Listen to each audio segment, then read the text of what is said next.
안녕하세요. 은퇴설계란 무엇인가 강의를 맡게 된 김수영이라고 합니다. 화면에서 보신 바와 같이 은퇴란 의미는 하나의 그 인생의 끝이 아니라 새로운 삶을 설계하는 시작의 단계라고 볼 수 있겠죠. 우리 한번 이 은퇴 설계에 대한 부분을 함께 공부해 보도록 하면 좋을 것 같습니다. 강의 목차입니다. 첫 번째는 은퇴의 개념, 은퇴의 개념에 있어서의 노후 준비 현실과 은퇴에 대한 의미, 그리고 다양한 은퇴 전략에 대해서 살펴볼 예정이고요. 다음으로 그럼 은퇴 설계가 왜 필요한지 이거에 대해서 살펴볼 때 첫 번째 이제 노화에 대한 부분을 살펴보도록 하겠습니다. 특히 어떻게 성공적으로 늙어갈 수 있는지 그에 대한 부분과 그리고 은퇴 설계를 갖추는 데 있어서 7가지 기술에 대한 부분을 살펴보도록 하겠습니다. 첫 번째 은퇴 개념입니다. 여러분들 혹시 은퇴 준비 지수 이러한 그 용어를 들어보신 적이 있으신지요? 은퇴에 대한 부분은 사실 우리 삶에 있어서 하나의 그 노후를 지내는 데 있어서 갖춰야 될 여러 가지 영역들이 이제 포함된 부분이라고 볼 수 있겠습니다. 아래에 나와 있는 부분과 마찬가지로 가족과의 관계 그리고 일이란 부분은 또는 이제 일거리라든지 일자리가 같은 재취업과 그리고 자기가 하고 싶어하는 그런 여러 가지 일에 대한 부분을 포함한다고 볼 수 있겠고요. 그리고 다음으로 재무. 여러분 역시 그 노후 삶에 있어서 은퇴 준비하는 데 있어서 가장 중요한 건 돈이라고 볼 수 있겠죠. 그와 관련된 내용과 그리고 가치관, 나의 삶에 대한 그 노후를 바라보는 데 있어서의 인생에 대한 가치관을 살펴보고 그리고 어떠한 라이프 스타일을 가져야 될 것인지 그리고 건강은 어떻게 잘 유지하고 그리고 나중에 질병이 들더라도 어떠한 관리가 필요할 것인지 이러한 부분들을 종합적으로 보는 게 바로 은퇴 준비에 대한 부분입니다. 이러한 것들을 종합적으로 이제 조사를 해서 은퇴 준비 지수라는 것을 2011년도에 한국 베이비부머 연구 서울대학교와 메트라이프라는 미국계 보험회사가 함께 연구를 했던 부분이 있었는데요. 거기 나온 그 데이터를 살펴보니까 베이비부머, 우리가 얘기하는 1955년부터 63년생들의 한 인구 4,668명을 대상으로 조사한 그 은퇴 준비 현황을 살펴보니까 100점 만점에 한 62.22점으로 좀 낮은 편으로 나온 부분이 있었습니다. 그러면 여기서 얘기하는 그 베이비붐 세대가 무엇인지 한번 살펴보면요. 여러분들 아마 언론에서 많이 들으셨을 겁니다. 기본적으로 베이비붐 세대는 한국전쟁 이후에 태어나신 분들로서 1955년부터 1963년까지 총 9개의 출생 코호트, 각 연도별로 따지면 9년의 출생 그 기간을 태어나신 분들을 일컫는 말인데요. 전체 인구로 따져보면 한 710만 명 정도 해서 전체 인구의 14.6%를 차지하고 있습니다. 근데 이 분들은 베이비붐 세대 내에서 공유된 동질적인 그런 경험을 갖고 있는 부분이 있죠. 어떻게 보면은 젊었을 때, 어렸을 때는 좀 많은 사람들이 같이 함께 살고 좀 가난한 형태의 그런 부분을 겪고 있다가 70, 80 이런 시기에 학창 시절과 그분들이 이제 사회에 진출하는 그 시기에 경제 성장과 그리고 민주화 그리고 90년대 말에 발생한 IMF 같은 그런 부분들 그로 인해서 어떠한 그 퇴직이라든지 뭔가 새로운 일자리를 찾고 하는 그런 부분들 이러한 여러 가지 그런 공유된 경험들이 갖고 있는 부분에 비해 또한 이분들은 또 각각의 또 특징들을 갖고 있는 이질성들을 또 갖고 있습니다. 그래서 여기 아래 보신 바와 같이 베이비붐 세대에 대한 내용을 좀 살펴보면은 사회적으로 출산이 확대되는 시기에 태어난 사람들을 베이비붐 세대라고 합니다. 그래서 일반적으로 전쟁 직후부터 일정 기간 동안에 뚜렷한 현상을 보이고 있는데요. 이런 부분에서 우리나라뿐만 아니라 일본과 미국에서도 비슷한 그런 현상을 갖고 있습니다. 일본에서는 1947년부터 49년까지 태어난 세대를 3년간에 태어난 세대가 가장 많은 인구를 차지하고 있는데요. 그분들을 단카이 세대라고 표현을 하고 있고 미국에서는 베이비 부머. 역시 베이비 붐 말 자체가 영어로 표현된 그 부분이다 보니까 그 베이비 부머가 이제 나타나고 있는데요. 미국 같은 경우는 18년 정도의 기간을 갖고 많은 그 신생아들이 당시에 태어났던 것이죠. 1946년부터 64년까지. 그리고 한국에서는 1955년부터 63년까지 이렇게 태어난 사람들을 일컫고 있습니다. 그래서 이러한 분들은 전체 연령 비율상 가장 많은 비중을 차지하고 있으며 저출산, 고령화, 은퇴 등의 사회적 이슈로 베이비붐 세대가 최근 집중 조명을 받고 있죠. 또 현재는 또 이제 1968년부터 74년까지 태어난 2차 베이비붐 세대가 또 있습니다. 그분들은 한 900만 명의 인구를 갖고 있죠. 그러다 보니 1차 베이비붐 세대와 2차 베이비붐 세대의 노후 준비, 은퇴에 대한 그런 이슈가 계속적으로 이제 부상하고 있는 상황입니다.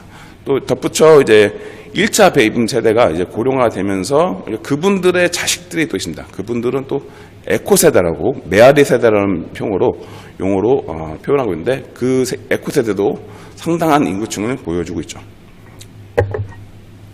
그럼 베이비붐 세대를 나타나는 몇 가지 키워드를 한번 살펴보도록 하겠습니다. 첫 번째는 집단 은퇴가 가져올 사회적 변화가 있다는 것이죠. 많은 사람들이 직장 생활을 하다가 어느 정도 일정한 연령도 되면서 은퇴라든지 퇴직이라든지 하는 그런 집단의 그런 그 은퇴로 인해서 사회적으로 여러 가지 그런 변화 그런 것들이 나타날 것으로 예상이 되고 있죠. 또한 이제 이 베이비붐 세대는 적극적이고 독립적인 노년층이라고 표현하고 있습니다. 이제 과거의 그 베이비붐 세대 이전 세대와는 좀 다른 라이프 스타일을 보여주고 있다는 것이죠. 그리고 취업과 고용, 그리고 실버 산업. 여러분들 아마 실버 산업, 뭐 시니어 비즈니스 이런 얘기 언론에서 많이 들으셨을 겁니다. 특히 베이비붐 세대가 어떠한 그 기존 그 베이비붐 세대 이전 세대와는 다른 경제적인 그런 여유라든지 그리고 그분들의 삶에 대한 욕구 이런 부분들이 많다 보니까 그와 관련된 비즈니스도 성장하고 있다는 것이죠. 또한 이분들은 이제 액티브 시니어라는 말로 활동적인 시니어라는 말 자체가 이제 노년층을 표현하는 영어로 하고 있는데요. 그런데 베이비붐 세대는 보통 액티브 시니어라는 말로도 통용되고 있습니다. 그리고 경제력을 갖춘 새로운 소비 주체로 또 보여줄 수 있다는 것이죠. 예, 다시 돌아와서 베이비부머들의 은퇴 준비도를 한번 살펴보도록 하겠습니다. 전체적으로 그 62.22점이라는 그 낮은 수치의 그 데이터가 나와 있지만, 각각의 분야를 한번 살펴보니까요. 재무, 건강, 심리, 사회적 관여에 대한 부분이 있습니다. 특히 이제 재무 부분이 좀 낮게 나타나고 있는데요. 아무래도 이 베이비붐 세대의 이 경제적인 부분에 있어서 자기 스스로를 노후를 잘 준비하지 못하는 부분들이 어떻게 보면 그 자식들에 대한 부양과 또 그 장수로 인해 발생할 수 있는 그 노부모 분들의 그런 그 부양, 이 두 세대를 같이 이제 부양해야 되는 그런 부분들이 있다 보니 이 자기 스스로를 이제 준비하는 부분에서는 좀 약간 좀 낮게 나타난 부분이 있고요. 그리고 베이비붐 세대들이 전체적으로 좀 액티브한 삶을 살고 있는 부분이 있다 보니 건강과 사회적 관여의 이 부분에 있어서는 상대적으로 높게 나타난 부분이 있습니다. 이 베이비붐 세대의 은퇴 후 삶에 대한 전망들을 한번 살펴보니까요. 비교적 낙관적인 전망들을 갖고 있습니다. 특히 이제 부부 및 가족 관계, 친구 및 사회적 관계, 이 관계 영역에 있어서는 그 은퇴 후 삶에 대한 그 부분이 높게 나타난 부분인데요. 아무래도 이전에 그 직장 생활에서 은퇴 전에는 이제 직장 생활에서 그런 사회 활동들을 많이 하다 보니 이제 부부라든지 가족 이런 부분에 대한 그 관계 이 부분에서는 이제 좀 취약했던 부분이 은퇴 후 시간적 여유가 또 많은 그 기간에서는 이러한 가정을 다시 돌아보고 그리고 그동안 만나지 못했던 이웃과 또는 친구 이런 부분들에 대한 그 관계 부분들이 높게 나타날 수 있다는 것이죠. 또한 이제 사회적 관계 측면에서는 이 가족 외에도 이제 다양한 사회적 영역을 활동을 통해서 관계 영역을 좀 더 넓혀가는 그런 부분들이 나타날 수 있다고 볼 수 있겠습니다. 또한 이제 경제적 상황이라든지 여가 생활, 건강에 대한 부분들도 낙관적으로 바라보고 있다는 것이죠. 그러면 낙관적인 부분에 비해서 그러면 노후 삶에 대한 염려, 걱정거리는 또 무엇인지 한번 또 살펴보니까요. 은퇴 후 생산적이고 의미 있는 삶을 사는 것에 대한 걱정 또는 이제 염려, 어떻게 준비할 것인지에 대한 그런 부분이 있다는 것이죠. 특히 그 은퇴 후 생산적 구성원으로서 우리 삶의 그 사회적 일원으로서 계속적으로 활동하기 위해서 다양한 그런 선택지들을 찾고 있는 것이죠. 자원봉사 활동이라든지 또는 새로운 일자리를 얻는다거나 또는 그 세대 통합을 통해서 새로운 베이비 세대가 갖고 있는 노하우를 젊은 세대에게 알려주는 그러한 세대 공감의 그런 역할들을 또 하는 부분들이 있다는 것이죠. 그 외에도 이 노후 삶에 대한 염려 부분을 살펴보니까요. 고령 노동의 문제, 아무래도 일자리에 대한 부분, 그리고 경제적 준비가 좀 부족한 대한 부분, 그리고 의료비 충당, 또 장기 간병비. 아무래도 이제 그 본인의 노후뿐만 아니라 베이비 세대 그 윗세대 부모 세대들이 장수로 인해 발생할 수 있는 돌봄에 대한 이슈도 발생할 수 있다는 것이죠. 그래서 남녀에 대한 차이도 있는데요. 남성은 이제 생산적이고 의미 있는 삶에 대한 부분과 고령 노동의 문제에 대한 우려를 많이 이제 바라보고 있고, 여성 같은 경우는 의료비 또는 장기 간병비, 그리고 여성이 남성보다 더 오래 사는 부분이 있다 보니 그 장수에 대한 가능성에 대한 우려가 있는 것으로 나타나고 있습니다. 베이비부머들의 은퇴 준비 유형을 한번 살펴보니까요. 기본적으로 그 5가지 형태로 이제 나오고 있습니다. 가장 많은 부분을 차지하고 있는 것은 가운데에 나와 있는 것은 평균형.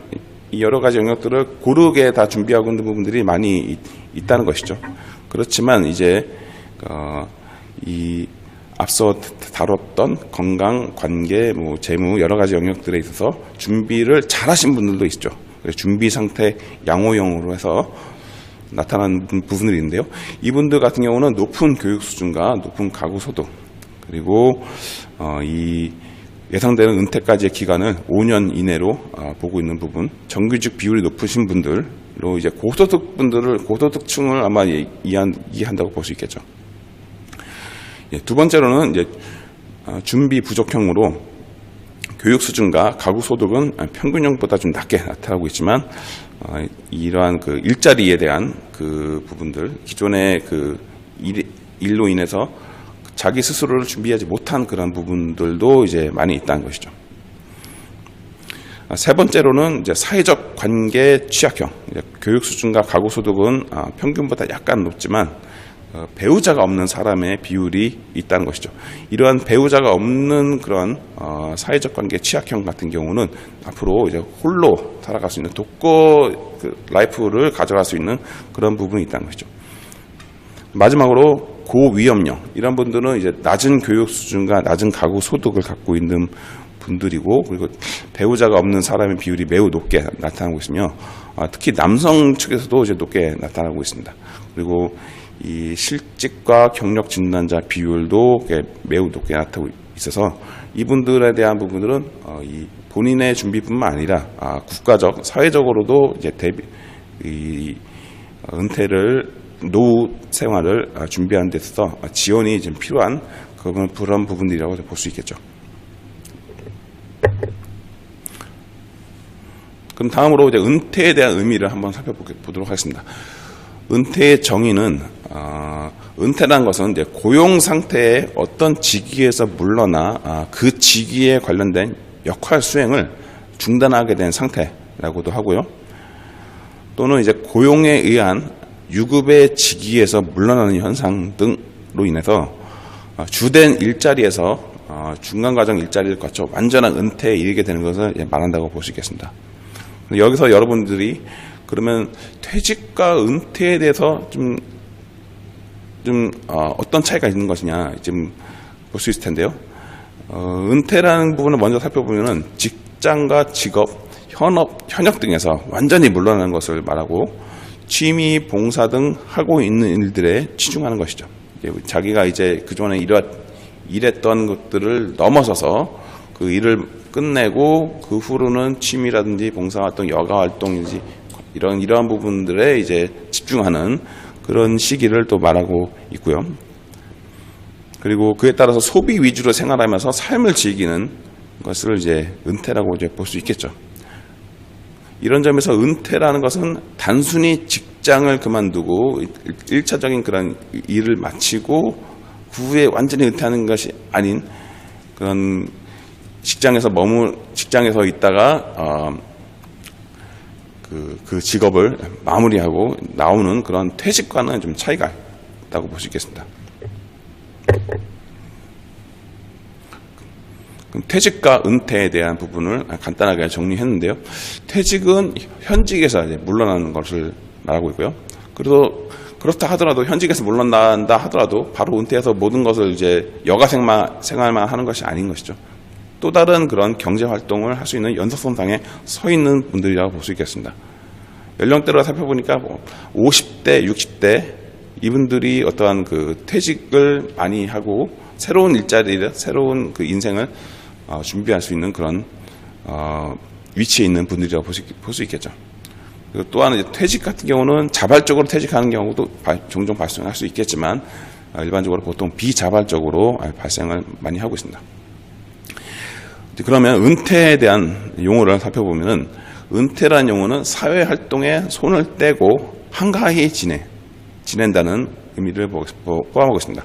앞서 봤던 그 내용처럼 이 주된 직장에서 나오고 그 여가 생활을 하거나 또는 소비 생활에만 치중하는 그러한 부분들을 이제 은퇴라고 했던 것처럼 그동안 해왔던 것들을 다 이제 마무리 짓고 이제 앞으로 이제 편안하게 지내는 그런 의미를 이제 포함한다고 볼 수 있겠죠. 그래서 경제 활동으로부터의 자유를 가질 수 있고 연령대로 살펴보니까 70대 이후 그리고 이제 은퇴라는 것은 자발적으로 이제 발생할 수 있는 현상이라고 볼 수 있겠습니다. 그러면 다양한 은퇴에 대한 전략들이 나옵니다. 한 5가지 형태의 그 은퇴의 모습들이 있는데요. 첫 번째로는 이제 완전한 은퇴입니다. 그래서 일반적으로 정의되는 은퇴의 모습이고 한두 개의 직장을 거쳐 정년 퇴직 연령까지 일한 다음 직장에서 물러나는 형태의 모습을 볼 수 있다는 것이죠. 많은 기업이 완전한 은퇴를 거친 사람들에게는 기업에 또는 자문력, 고문력을 맡기기도 하고요. 그리고 하지만 이제 완전한 은퇴에도 약간 약점이 있을 수 있습니다. 우선 자신이 원하지 않는 일을 일생 동안 계속해야 하는 점으로 인해 오히려 완전한 은퇴를 하는 사람일수록 일찍 은퇴하거나 또는 절반 정도만 은퇴하는 그런 경우도 있다는 것이죠.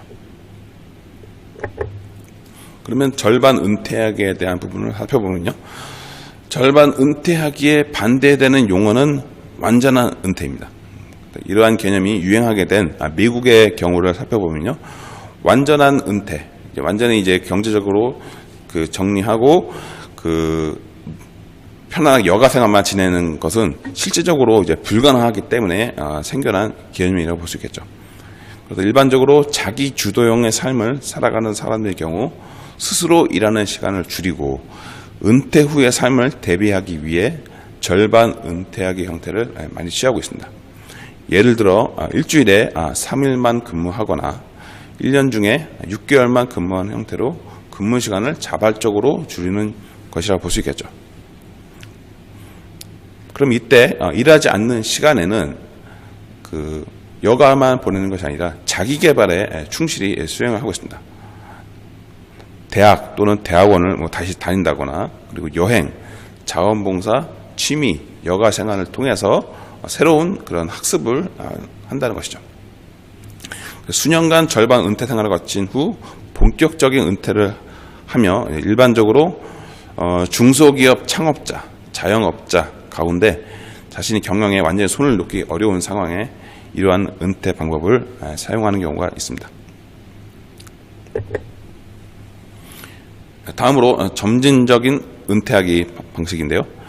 서서히 은퇴를 준비하기 위해 경제활동이나 근로생활을 줄이는 은퇴 준비 기법입니다. 은퇴 생활을 대비해서 40대에서부터 50대 중소도시, 소도시로 이동해서 교사나 비영리단체 직원, 중소기업의 직원 등 생활의 규모를 낮추는 형태라 볼 수 있겠죠. 느리게 살면서 자신의 삶을 되돌아보고 좀 더 행복을 지향하는 태도로 점진적인 은퇴 방식이 발생하게 되었습니다.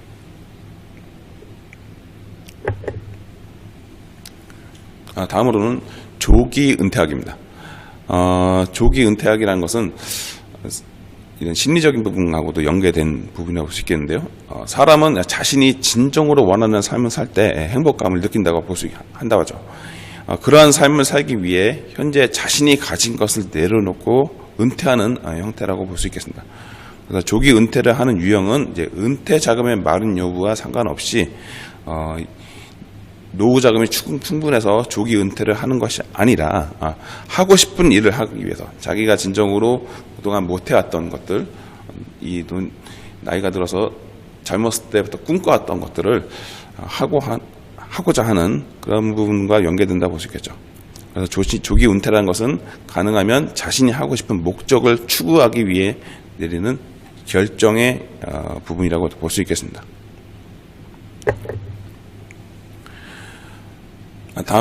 마지막으로 수시로 은퇴하기입니다. 선진국에서 유행하는 은퇴 형태인데요. 취업과 은퇴를 반복하는 것이라고 볼 수 있고, 직장에서 경제활동을 하다 수시로 자신이 하고 싶은 일, 책을 쓴다거나 봉사활동, 취미 여가활동 또는 종교활동 같은 이런 일들이 생기면은 직장을 잠시 떠나는 은퇴의 형태라고 볼 수 있겠습니다. 일반적으로 설계사, 분석가, 컨설턴트, 회계사, 변호사 같은 자유 전문 직업인들이 이러한 수시로 은퇴하기 형태를 취할 수 있다는 것이죠.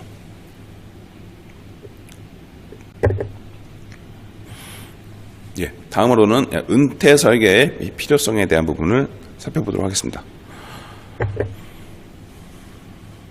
여러분들 오래 사는 리스크, 장수로 인해서 발생할 수 있는 위험 요소 4가지 아마 들어보셨을 텐데요. 무전장수, 이거는 이제 돈이 없이 오래 사는 그런 의미를 포함한다고 보셨겠죠. 두 번째로 유병장수입니다. 병을 안고 병을 갖고 오래 사는 그러한 리스크라고 볼 수 있겠죠. 세 번째로는 무업장수입니다. 일거리가 없이 오래 사는 그러한 리스크라고 볼 수 있고요. 네 번째로는 독거장수, 홀로 사는 그런 1인 가구 형태의, 그리고 이래서 외로움을 갖고 있는 그런 장수, 오래 살게 돼서 발생할 수 있는 그런 4가지 리스크가 있다는 것이죠. 그러면 이러한 무전, 유병, 무업, 독거, 여러분들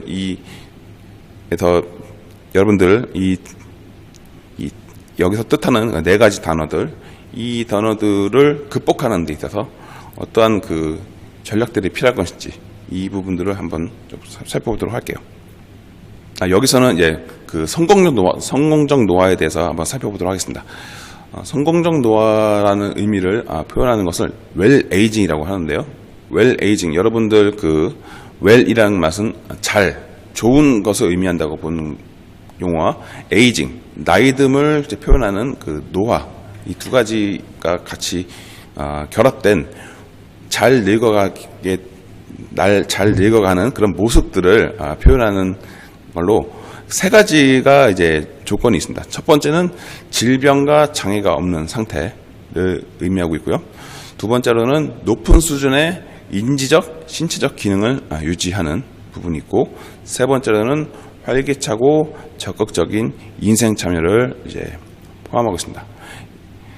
여러분들 우측에 그림에서 보시는 바처럼 잘 늙어가는 그런 영역들을 살펴보니까 단순히 신체적으로 건강한 것 외에도 사회적 관계를 갖고, 그리고 직업적인 그런 안정, 그리고 다음으로 스피리추얼, 영성적인 그런 부분과 인텔렉츄얼, 지적인 그리고 배움에 대한 부분, 그리고 마지막으로 이모셔널, 그 감정적인 부분까지 그 여러 가지 영역들이 잘 조화가 다 형태가 조화롭게 이루어진 것이 바로 웰 에이징, 성공적 노화를 이루어질 수 있는 부분이라고 볼 수 있겠죠.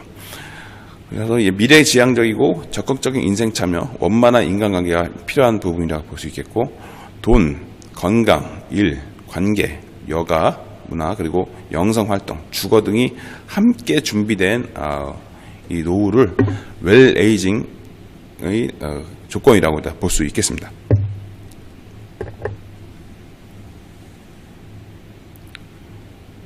다음으로는 노년에 대한 관점의 변화가 있는데요. 우리가 예전에 여러분들이 살아왔던 그런 인생 단계를 쭉 보면은, 과거에는 젊었을 때, 어렸을 때 열심히 공부해서 성장을 쭉 하면서 어느 정도 중장년 넘어가면서 이제 인생이 이제 잘 인생의 정점을 찍다가 어느 정도 나이가 이제 들고 은퇴라든지 퇴직 이후 이러한 삶을 마무리하는 단계에서는 자연스럽게 이제 내려가는 그런 형태가 있었는데요.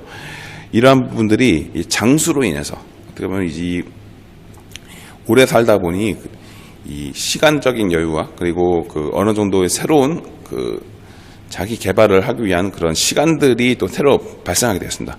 그래서 성년기를 넘어선 새로운 라이프 스테이지, 새로운 삶의 단계를 통해서 사람의 다시 한번 점프할 수 있는, 다시 한번 올라설 수 있는 그런 시간을 가질 수 있는 것이죠. 그로 인해서 충분한 자기 개발과 그런 이 안정을 통해서 마지막으로 이제 은퇴하고 삶을 마무리하는 그런 단계의 그런 변화가 이제 발생하고 있습니다.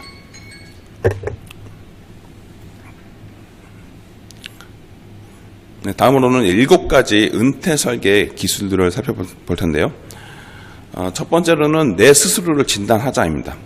나의 스스로를 살펴보고 내가 인생에서 원했던 것을 달성했는지, 인생의 다음 단계에서 나는 무엇을 하길 원하는지, 그리고 나의 주변의 사람들과의 관계는 어떻게 갖고 있는지, 나의 미래에 대한 목적을 갖고 있는지, 내가 진정으로 하고 싶어하는 것은 무엇인지, 그리고 추구하고자 하는 관심, 더 향상시켜야 할 기술들, 이것들 스스로를 한번 먼저 진단하는 것이 이제 필요하다 볼 수 있겠죠. 두 번째로는 깊은 고뇌와 경청이죠. 이 앞서 봤던 그런 스스로의 진단을 한 후, 그러면 나한테 정말 필요한 것이 무엇인지 조용히 고민하는 시간을 한번 갖고, 그리고 주변에서 필요한 여러 가지 영역들을 같이 듣고 경청하는 그런 자세, 이런 부분들이 필요하다고 볼 수 있겠고요. 세 번째로는 나의 재능을 활용하기입니다. 나의 경력을 활용한 자신에 대한 진단과 가치, 관심을 향상시키는 하나의 플랜을 만들어서 내가 가진 재능을 활용할 수 있는 부분들을 찾는 부분들이 필요할 수 있겠고요. 네 번째는 변화 관리입니다. 내가 배우고자 하는 것은 변화가 발생했을 때 활용할 수 있는 기술이라고 볼 수 있겠고, 이것은 은퇴를 통해서 다시 사회에 진출하는 데 있어서 회복할 수 있는 힘의 원천이라고 볼 수 있겠고요. 다섯 번째로는 건강 유지입니다. 나의 신체가 필요한 것을 찾고 나에게 맞는 것이 무엇인지 의사와 상담하거나, 신체적 건강을 유지하는 것은 노년기 행복을 안정시켜 줄 수 있는 하나의 중요한 포인트라고 볼 수 있겠죠. 여섯 번째, 재정관리입니다. 장수하는 요즘 시대에 나의 은퇴 재정, 재무에 대한 부분들을 점검할 필요가 있는 것이죠. 그리고 어떠한 라이프 스타일이 나에게 맞는지, 그리고 그것을 어떻게 그것을 준비할 것인지에 대한 고민들을 재무 설계에 기반해서 같이 살펴볼 필요가 있다는 것이죠. 마지막으로 사람들과의 소통입니다. 나의 인생에서 가장 중요한 관계에 대해 살펴보고, 중요한 관계라는 것은 가족 또는 그리고 외부 친척, 이웃, 그리고 동료들, 그 외 사회적 관계, 여러 가지 그 사람들과의 그런 관계에 대한 부분들을 살펴보고, 또는 이제 나의 감정과 생각들을 더 명확하게 표현할 수 있는지, 사람들이 나의 말을 듣고 싶어 하는지, 그리고 누군가 나의 의견이 다를 때 감정적으로 문제가 되지 않는지, 여러 가지 부분들을 보고, 그리고 화를 내거나 죄책감에 빠지지 않는지, 하여튼 사람들과의 여러 가지 소통적인 그런 부분들을 강화할 필요가 있다고 볼 수 있겠습니다. 예, 그럼 이상으로 7가지 은퇴 설계 기술 마치고 저희 은퇴에 대한 부분 강의 이상 마치도록 하겠습니다. 예, 수고 많으셨습니다.